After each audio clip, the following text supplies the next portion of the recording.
Bonjour à tous et bienvenue dans ce nouvel épisode de Micro Podcast.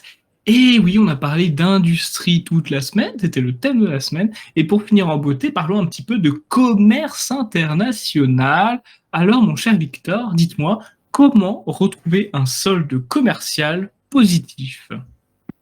Bonjour Alexandre. Eh bien, comme nous l'annoncions en début de semaine, un des aspects les plus marquants du bilan Macron sera certainement ce solde commercial absolument effroyable, où pour l'année 2023, pour rappel, nous avons atteint un déficit de près de 100 milliards. Alors, cela signifie que nous importons beaucoup plus que nous exportons. Cela signifie que la France n'est pas un acteur qui agit sur le marché international en étant producteur de richesse, mais plutôt un acteur qui est consommateur de richesse, c'est-à-dire qu'elle se nourrit de ce que produisent des États étrangers. Donc, les causes de cette situation sont nombreuses. Elles viennent certainement d'une maladresse diplomatique de la part de l'État, d'une absence de volonté de la part des acteurs étatiques de rayonner réellement sur la scène internationale, mais également elles viennent d'éléments plus concrets, plus administratifs, si je puis dire, car en effet, la France a du retard dans de nombreux domaines. Notamment, j'en parle car c'est ma formation sur le plan de la logistique, elle a du retard sur la question de ses infrastructures. Avec la hausse des coûts de l'énergie, à bien des égards, le fait de recourir, avec la hausse notamment du coût du pétrole, le fait de recourir à une industrie de transport, à un système de transport essentiellement routier, paraît relativement hors sol. La France est historiquement un des États européens avec le réseau, avec le système ferroviaire le plus développé, mais c'est également un de ceux qui l'utilise le moins, qui l'exploite le moins et qui surtout l'entretient le moins. Mon opinion, celle que nous partageons en grande partie au Parti de la France, c'est qu'il est nécessaire de revoir la façon dont nous gérons nos infrastructures pour favoriser les exportations, notamment le secteur ferroviaire. Nous pensons qu'il peut être intéressant d'investir dans la question du secteur ferroviaire afin de favoriser, de diminuer les coûts à l'exportation de ce qui est produit sur le territoire national et d'en favoriser la fluidité, notamment avec les transports intermodaux. Avec le ferroutage, il y a déjà des projets qui s'organisent autour de nombreux ports de commerce, avec le projet de revenir davantage à un système de ferroutage où des terminaux ferroviaires de fret amènent les marchandises directement auprès des navires pour embarquement immédiat. Un des premiers aspects est donc la question des infrastructures. Outre cet aspect très concret, il y a bien évidemment la question d'une politique industrielle qui a le besoin d'être proactive. C'est-à-dire qu'il faut identifier rapidement quel secteur stratégique la France a, qui lui permettrait de gagner en compétitivité sur le plan des exportations, et les valoriser. Relocaliser la production également de certaines industries pour réduire la dépendance aux importations et donc renforcer les capacités nationales. On peut par exemple penser au secteur dans le domaine de l'industrie lourde, de la sidérurgie. Car si nous avons effectivement désindustrialisé en grande masse depuis les années 80, délocalisé une grande partie de nos chaînes de production, de nombreuses ressources demeurent tout à fait exploitables, notamment dans les régions du nord et de l'est de la France, et mériteraient d'être à nouveau ouvertes à la production. Je pense notamment aux laminoirs et aux fourneaux, sur le modèle de ce qui se fait par exemple dans la région dunkerquoise avec les usines Arcelor, et des projets d'installation récents en lien directement avec la Chine, d'industrie de production de batteries pour le secteur automobile, c'est-à-dire de la vallée de la batterie qui est en train de s'installer autour de Dunkerque.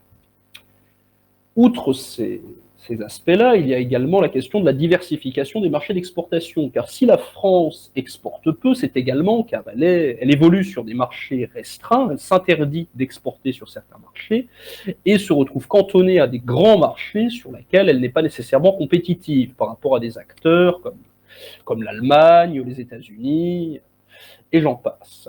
Il serait peut-être pertinent, et c'est le travail normalement de l'administration, du Quai d'Orsay, de diversifier nos marchés d'exportation en se tournant vers des économies émergentes et en développant des partenariats commerciaux avec des pays en croissance. Je pense qu'il serait essentiel que la France renforce les liens qu'elle a avec son ancienne sphère d'influence coloniale, qu'elle cherche à évoluer sur ces marchés, à ne pas se laisser complètement dévorer, chasser de ces terrains historiques d'influence, notamment en Afrique, par des États comme la Russie et la Chine, et qu'elles soient beaucoup plus agressives à cet égard, qu'elles ne se laissent pas chasser de marchés qui sont historiquement les siens.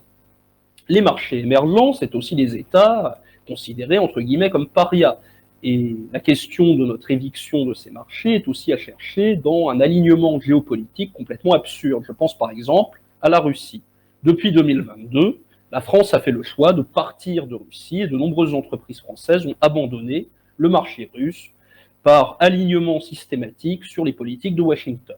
Nous pensons au Parti de la France que les intérêts économiques de la France ne concernent qu'elle et qu'elle n'a pas à répondre, à faire de sacrifices pour faire plaisir à d'hypothétiques alliés. Nous sommes favorables à une relance des relations avec la Russie, avec la Syrie, avec l'Iran, avec de nombreux marchés étrangers sur lesquels nous pouvions être performants par le passé, mais où nous avons fait des concessions, nous avons choisi de les sacrifier par fidélité à sens unique, par loyauté à sens unique avec d'hypothétiques alliés atlantistes, par des positions diplomatiques qui manquent singulièrement de nuances à notre égard. Nous voulons des politiques commerciales au niveau international, des accords de libre-échange, bien entendu, afin de favoriser l'exportation et l'importation de nombreux produits, mais l'élément essentiel, c'est la question de l'équité de ces différents accords. Nous voulons que les accords nous soient favorables. Je vous parlais avant-hier, de la question de l'agriculture.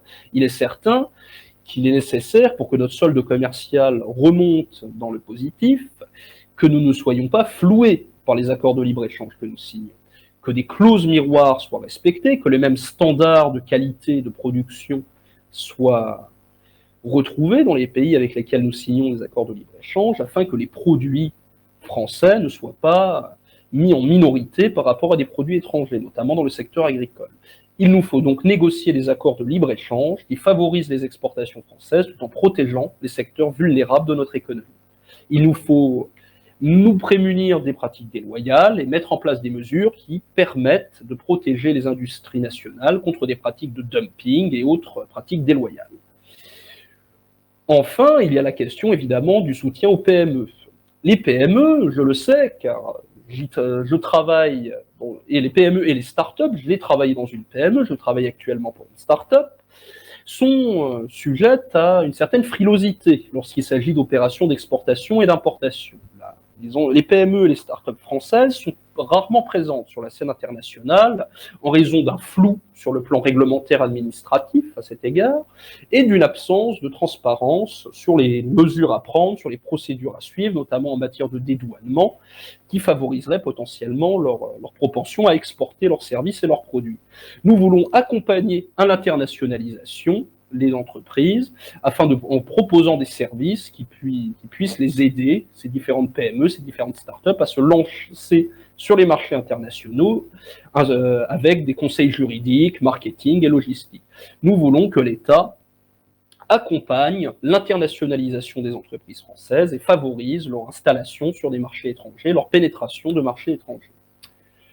Inciter l'exportation en introduisant des incitations fiscales peut-être des récompenses, des mécanismes de récompense et des déductions fiscales pour les entreprises qui exportent, afin qu'elles se développent à l'international, ainsi que des subventions à l'innovation en favorisant l'innovation technologique et les pratiques durables qui attireraient ainsi, mettraient un label de qualité sur les produits français.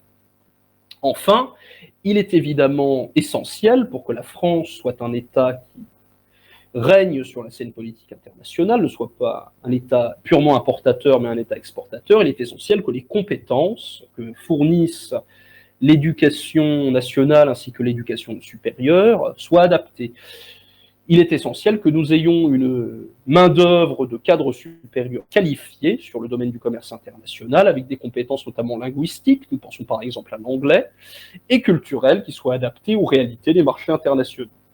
Nous voulons développer des programmes de formation spécialisés en commerce international pour les entrepreneurs et les cadres, des partenariats avec les grandes écoles de commerce comme HEC, en posant comme condition la défense du français sur la scène politique internationale. Car pragmatisme oblige, nous ne sommes pas hostiles à l'enseignement de la langue anglaise, qui est crucial à l'heure actuelle pour se positionner sur la scène internationale, mais nous souhaitons néanmoins défendre la francophonie.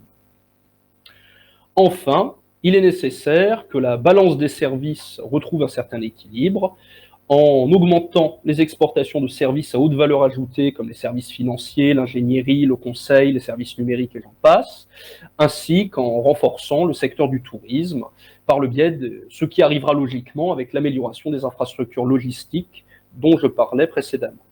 Il y a également la question de la politique énergétique. Il me paraît effectivement peu avisé de souhaiter de nos voeux que la France soit une puissance exportatrice, si les coûts de l'énergie sont aussi élevés, si les politiques incohérentes comme celles qui sont menées à l'heure actuelle par le gouvernement perdurent. Nous voulons défendre bec et ongle l'industrie nucléaire afin de retrouver une électricité peu chère, abordable, qui permette d'affronter les défis énergétiques de l'avenir avec sérénité. Il faut réduire, bien évidemment, les importations dont nous sommes largement dépendants à l'heure actuelle de combustibles fossiles, mais cela ne passe pas par une réduction, par une décroissance de la production d'énergie nucléaire. Malheureusement, à l'heure actuelle, notre seule option pour produire de façon efficace et peu onéreuse de grandes quantités d'électricité. Nous souhaitons l'exportation de technologies énergétiques renouvelables, vertes, hors de la France, car nous avons du talent dans ce domaine, je pense notamment au secteur éolien, au secteur solaire, mais nous ne souhaitons pas que cela soit l'alpha et l'oméga de la politique énergétique nationale. En combinant ces différentes approches, nous pensons que la France peut s'orienter vers un solde commercial positif, en augmentant ses exportations tout en réduisant ses importations, favorisant ainsi une croissance économique durable et équilibrée sur la scène internationale. Merci de votre écoute. Et merci Victor d'avoir été avec moi tous les matins de cette semaine. Et je vous donne rendez-vous à la semaine prochaine. À lundi, chers auditeurs, et à lundi, Victor. À lundi.